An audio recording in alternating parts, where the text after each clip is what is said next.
Hello, in front of me I've got AUDI Q3. In this video I'll tell you what is the real fuel consumption. Typical real world figures are: for 1.4 TFSI, 6 to 7.5 liters for 100 kilometers in mixed driving. For 2.0 TFSI, 7.5 to 9.5 liters for 100 km depending on driving style.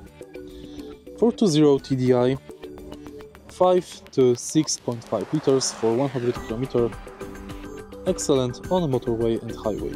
Real consumption varies by load, traffic and maintenance. For example, dirty air filters, tires. Manufacturer numbers differ from real world. Forum logs are useful for realistic expectations. If you find this video helpful, please leave like, comment and subscribe.